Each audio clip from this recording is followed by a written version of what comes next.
एक संत थे, उनका नाम था माधवदास। एक वृंदावन के संत थे, उनका नाम माधवदास था। तो एक बार वो जगन्नाथ गए हुए थे, तो उनका काम था रोज जो भी भिक्षा मांगते थे वही पाते थे। एक दिन वो बाहर निकले, भिक्षा के लिए बाहर निकले, तो रास्ते में एक बूढ़ी माँ का घर पड़ता है। तो रोज निकलते तो कहते भिक्षाम देहि भिक्षाम देहि। अब भिक्षा मांग के पाते थे। तो रोज जब बूढ़ी माँ के घर से गुजरते थे तो बूढ़ी माँ उनको देती तो कुछ नहीं थी, गालियां सो अलग देती थी कि रोज भिक्षा मांगने चले आते हैं। ऐसे ही कुछ दिन माधवदास जी भिक्षा मांगने जाते, एक दिन फिर गए और उस दिन मैया बड़ी खींची हुई थी। घर से ही लोग परेशान रहते ना, परिवार में परेशानियां कुछ ना कुछ होती हैं, तो मैया को भी कुछ ना कुछ परेशानियां थी। अब बूढ़ी माँ बड़ी परेशान थी, खींची हुई थी और कपड़ा लेके पुताई कर रही थी, घर की पुताई कर रही थी। सो बाबा पहुंच गए, मैया कुछ भिक्षा हो तो दे दीजिए, भिक्षाम देहि। तो मैया सोची रोज रोज ये बाबा चला आता है भिक्षा मांगने, खींची हुई थी, गुस्से में पोछा उठाया और दे मारी, माधवदास जी को दे मारी। अब वो पोछा जाके माधवदास जी के सीने पे लगा।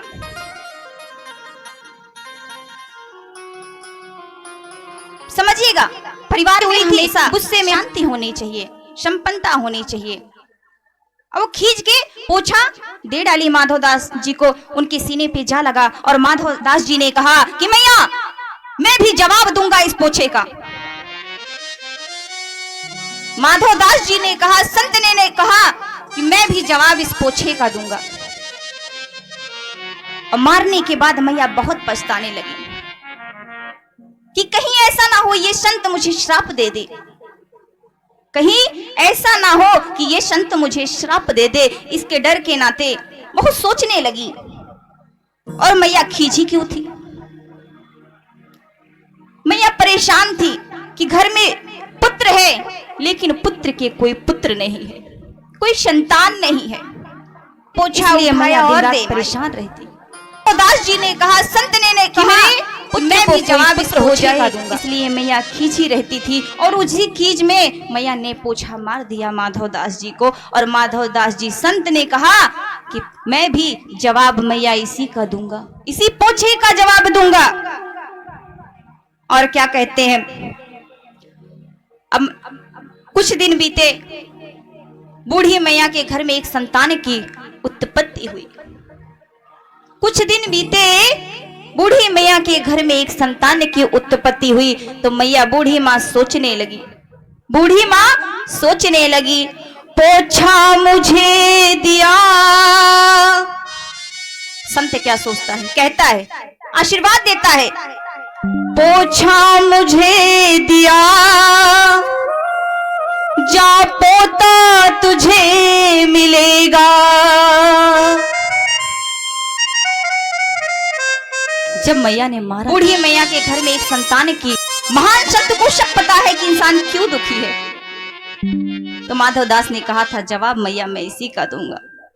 तो कहते हैं, जा पोछा मुझे दिया है, जा पोता तुझे मिलेगा। और सत्य हुआ। कुछ दिन व्यतीत हुए, उनके घर में संतान की उत्पत्ति हुई। उनके घर में संतान की उत्पत्ति हुई। तब बूढ़ी माँ क्या सोचती हैं जीवन में, पोछा दियो न प्रेम से। मैं अपने मन में सोच रही हूं, पोछा दियो न प्रेम से, ऋषवश दिहिनी मार।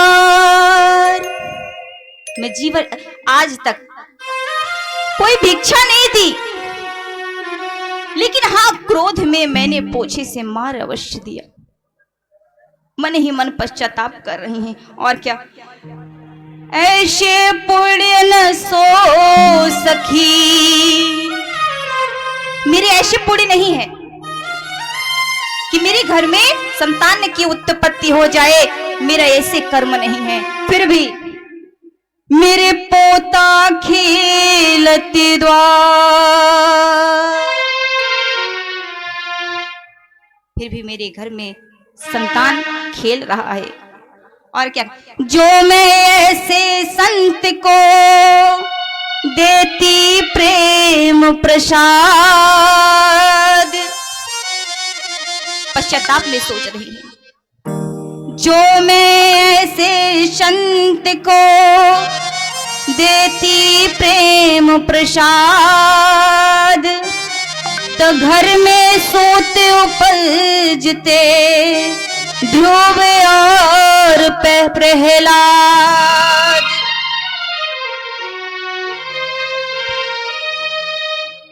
तो कह रही हैं, अगर मैं प्रेम से भिक्षा दी होती तो मेरे घर में ध्रुव जैसे, प्रहलाद जैसे पुत्र उपजते।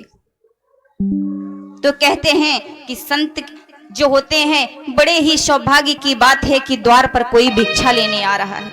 अरे आप देने के योग्य हैं, तभी तो आपके द्वार पे कोई आ रहा है। अगर आप दे ना सकिए तो अपमान ना करिए। कब किस वेश में कौन आ जाए द्वार पर, कुछ पता नहीं है। इसलिए जीवन में अगर द्वार पर कोई आए, कुछ नहीं है तो अपमान कर कर विदा मत करिए। अब इधर देखिए, पोछे की क्या कीमत है।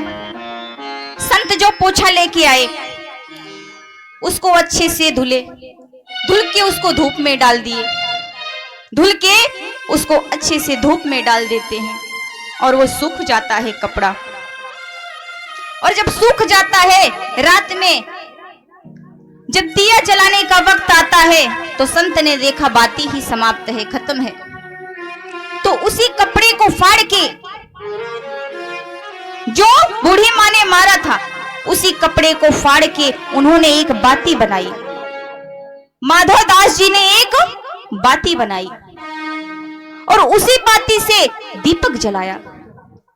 और ये दीपक क्या कहता है, वो पोछा क्या कहता है, वो कपड़ा क्या कहता है जो बूढ़ी माँ ने मारा था। देखिए, संत ने एक पोछे की औकात कहां तक पहुंचा दी। तो सोचिए, मनुष्य को एक संत कहां पहुंचा सकता है। तो अब वो पोछा क्या कहता है, धन्य है सत्पुरुषों का संग। कौन कहता है? अरे वो पोछा कहता है, जिसकी बाती बनाकर संत ने प्रभु के सामने जला दिया। मेरी एक समय थी, मेरी औकात पोछे के बराबर थी। आज सत्संग संतों का संग मिल गया, तो आज मेरी औकात क्या हो गई, आज मेरी औकात क्या हो गई। तो कहता है, धन्य है सत्पुरुषों का संग, बदल देते हैं जीवन का रंग।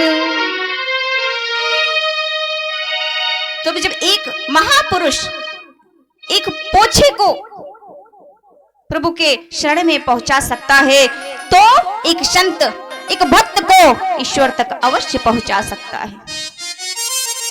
तो कहते हैं, मनुष्य में भाव होना चाहिए।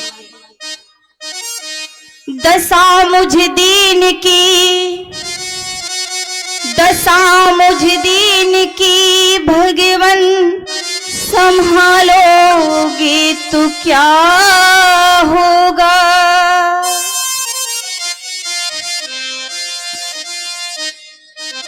दशा मुझ दीन की भगवन, संभालोगे तो क्या होगा। अगर चरणों की सेवा में लगा लोगे तो क्या होगा।